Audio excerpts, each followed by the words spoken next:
दोस्तों, आप सभी को स्वागत है हमारे इस GK channel Rajneesh GK club YouTube channel में। दोस्तों, आज हम लोग देखेंगे इस जीके जीएस के क्लास में इस जीके का महत्वपूर्ण 25 सवाल के बारे में। जितने भी प्रश्न लेकर आए हैं ये सब प्रश्न आपके आने वाली सभी एग्जाम के लिए काफ़ी महत्वपूर्ण प्रश्न है। तो आप सभी लोग इस वीडियो को पूरा अंत तक देखिएगा और इस वीडियो को लाइक करके अपने चैनल को सब्सक्राइब कर दीजिएगा। तो चलिए अब हम लोग वीडियो को शुरू करते हैं बिना किसी देर किए हुए। तो आपके सामने पहला प्रश्न दिया है, दक्षिण भारत का मैनचेस्टर किसे कहा जाता है।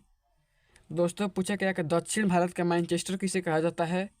तो राइट आंसर हो जाएगा ऑप्शन नंबर सी, कोयम्बटूर को। किसे कहा जाता है दोस्तों दक्षिण भारत का मैनचेस्टर? तो कोयम्बटूर को दक्षिण भारत का मैनचेस्टर कहा जाता है। यानी इस क्वेश्चन का राइट आंसर हो जाएगा option number C, Coimbatore. Coimbatore. चलिए दोस्तों, अगला प्रश्न हम लोग देखते हैं।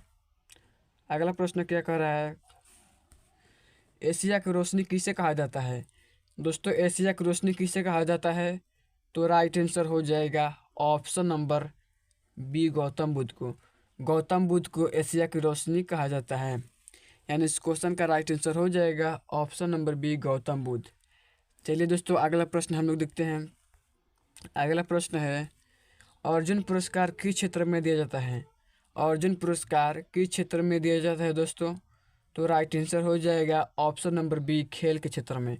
किस क्षेत्र में दिया जाता है? तो अर्जुन पुरस्कार खेल के क्षेत्र में दिया जाता है। चलिए दोस्तों, अगला प्रश्न हम लोग देखते हैं। अगला प्रश्न है, किस गुप्तकालीन शासक को कबीर राजा कहा जाता है। किस गुप्तकालीन शासक को कबीर राजा कहा जाता है? तो राइट आंसर हो जाएगा ऑप्शन नंबर बी, समुद्रगुप्त को। किसे कहा जाता है दोस्तों? समुद्रगुप्त को। चलिए दोस्तों, अगला प्रश्न हम लोग देखते हैं। अगला प्रश्न है, भारत का बगीचा किसे कहा जाता है। भारत का बगीचा किसे कहा जाता है दोस्तों? तो राइट आंसर हो जाएगा ऑप्शन नंबर ए, बेंगलोर को।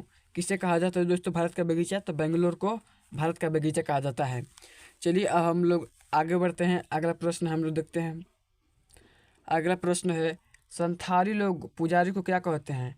संथाली लोग पुजारी को क्या कहते हैं दोस्तों? तो राइट आंसर हो जाएगा ऑप्शन नंबर बी, नायक। नायक कहते हैं संथाली लोग पुजारी को।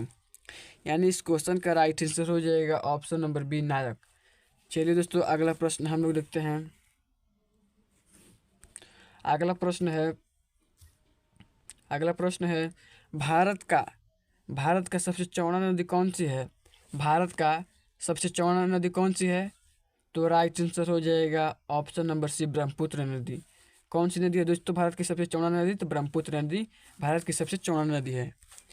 ये दोस्तों, अगला प्रश्न हम लोग देखते हैं।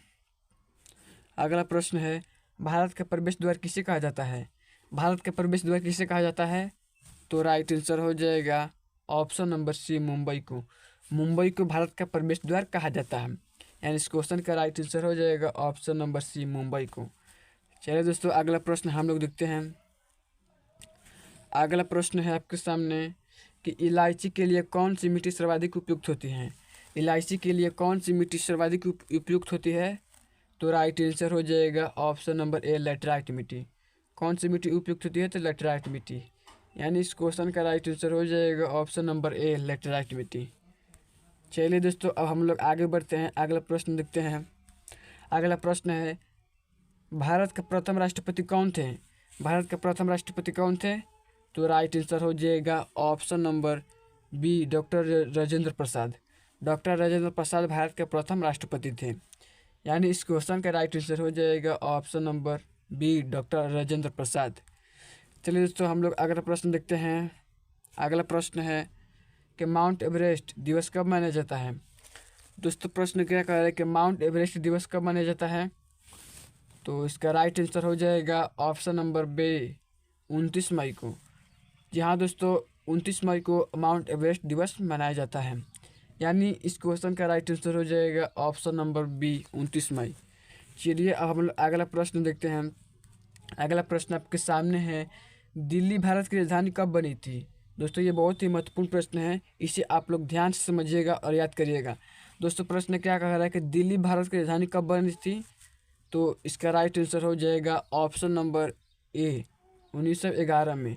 कब बनी थी दोस्तों? तो 1911 में दिल्ली भारत की राजधानी बनी थी। यानी इस क्वेश्चन का राइट आंसर हो जाएगा ऑप्शन नंबर ए 1911। चलिए अगला प्रश्न हम लोग देखते हैं। अगला प्रश्न है कि ताजमहल के लिए पत्थर कहाँ से लाया गया था। ताजमहल के लिए पत्थर कहाँ से लाया गया था, तो राइट आंसर हो जाएगा ऑप्शन नंबर सी मकराना से। कहाँ से लाया गया था दोस्तों, तो मकराना से। इस 13 नंबर प्रश्न का उत्तर होगा option number C Makrana. Makrana से ताजमहल के लिए पत्थर लाया गया था। चलिए अगला प्रश्न हम लोग देखते हैं। अगला प्रश्न है भारत की सबसे लंबी दक्षिण तटरेखा वाला राज्य कौन सा है। भारत की सबसे लंबी दक्षिण तटरेखा वाला राज्य कौन सा है, तो राइट आंसर हो जाएगा option number A Andhra Pradesh. Andhra Pradesh Bharat की सबसे लंबी तटरेखा वाला राज्य है, यानी इस क्वेश्चन का राइट आंसर हो जाएगा option number A Andhra Pradesh. चलिए अब हम लोग अगला प्रश्न देखते हैं। अगला प्रश्न है कि शास्त्रीय संगीत का जनक किस वेद को कहते हैं। शास्त्रीय संगीत के जनक किस वेद को कहते हैं, तो इस क्वेश्चन का राइट आंसर हो जाएगा ऑप्शन नंबर सी सामवेद को। किसी को कहते हैं दोस्तों, तो सामवेद को शास्त्रीय संगीत का जनक कहा जाता है। चलिए अगला प्रश्न हम लोग देखते हैं।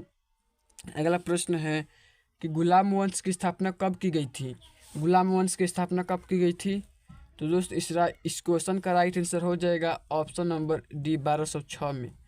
कब की गई थी दोस्तों, तो 1206 में गुलाम वंश की स्थापना की गई थी, यानी इस क्वेश्चन का राइट आंसर हो जाएगा ऑप्शन नंबर डी 1206 ईस्वी में गुलाम वंश की स्थापना की गई थी। चलिए अब हम लोग आगे बढ़ते हैं। अगला प्रश्न है आपके सामने। ये प्रश्न क्या कह रहा है कि भारतीय राष्ट्रीय कांग्रेस की स्थापना कब हुआ था। भारतीय राष्ट्रीय कांग्रेस की स्थापना कब हुआ था, तो राइट आंसर हो जाएगा ऑप्शन नंबर सी 1885 में। कब हुआ था दोस्तों, तो भारतीय राष्ट्रीय कांग्रेस की स्थापना 1885 ईस्वी में हुआ था। चलिए अगला प्रश्न हम लोग देखते हैं। अगला प्रश्न है कि चंद्रमा पर पहुंचने वाले प्रथम व्यक्ति कौन थे। चंद्रमा पर पहुंचने वाले प्रथम व्यक्ति कौन थे, तो राइट आंसर हो जाएगा option number D Neil Armstrong. Neil Armstrong चंद्रमा पर पहुंचने वाले प्रथम व्यक्ति थे, यानी इस क्वेश्चन का राइट आंसर हो जाएगा option number D Neil Armstrong. चलिए अगला प्रश्न हम लोग देखते हैं। अगला प्रश्न है कि सिख धर्म के संस्थापक कौन थे। सिख धर्म के संस्थापक कौन थे, तो राइट आंसर हो जाएगा ऑप्शन नंबर बी गुरु गोविंद सिंह। गुरु गोविंद सिंह सिख धर्म के संस्थापक थे, यानी इस क्वेश्चन का राइट आंसर हो जाएगा ऑप्शन नंबर बी गुरु गोविंद सिंह। चलिए अगला प्रश्न हम लोग देखते हैं। अगला प्रश्न है कि दूरबीन का आविष्कार किसने किया था। दूरबीन का आविष्कार किसने किया था, तो राइट आंसर हो जाएगा ऑप्शन नंबर सी गैलीलियो ने। गैलीलियो ने दूरबीन का आविष्कार किया था, यानी इस क्वेश्चन का राइट आंसर हो जाएगा ऑप्शन नंबर सी गैलीलियो। चलिए अगला प्रश्न हम लोग देखते हैं। अगला प्रश्न है कि भारत का पहला कीट संग्रहालय कहाँ स्थित है। भारत का पहला कीट संग्रहालय कहाँ स्थित है, तो राइट आंसर हो जाएगा ऑप्शन नंबर सी तमिलनाडु में। तमिलनाडु में भारत का पहला कीट संग्रहालय स्थित है। ये भी बहुत ही महत्वपूर्ण प्रश्न है, तो इसे भी आप लोग ध्यान से याद कीजिएगा और समझिएगा। तो भारत का पहला कीट संग्रहालय कहाँ स्थित है, तो तमिलनाडु में स्थित है। चलिए अब हम लोग आगे बढ़ते हैं। अगला प्रश्न है आपके सामने। तो अगला प्रश्न क्या कर रहे हैं कि अजंता एवं एलोरा की गुफाएं कहाँ स्थित हैं। अजंता एवं एलोरा की गुफाएं कहाँ स्थित है दोस्त, तो राइट आंसर हो जाएगा ऑप्शन नंबर ए महाराष्ट्र में। महाराष्ट्र में अजंता एवं एलोरा की गुफाएं स्थित हैं। चलिए आगे बढ़ते हैं। अगला प्रश्न है कि कंप्यूटर का खोज किसने किया था। कंप्यूटर का खोज किसने किया था, तो राइट आंसर हो जाएगा option number A Charles Babbage ने। किसने किया था दोस्त, चार्ल्स बेबेज ने कंप्यूटर का खोज किया था, यानी इस क्वेश्चन का राइट आंसर हो जाएगा option number A Charles Babbage. चलिए दोस्तों अगला प्रश्न हम लोग देखते हैं। अगला प्रश्न है कि डॉक्टर भीमराव अंबेडकर का जन्म कब हुआ था। डॉक्टर भीमराव अंबेडकर का जन्म कब हुआ था, तो इसका राइट आंसर हो जाएगा ऑप्शन नंबर ए 14 अप्रैल 1891 को।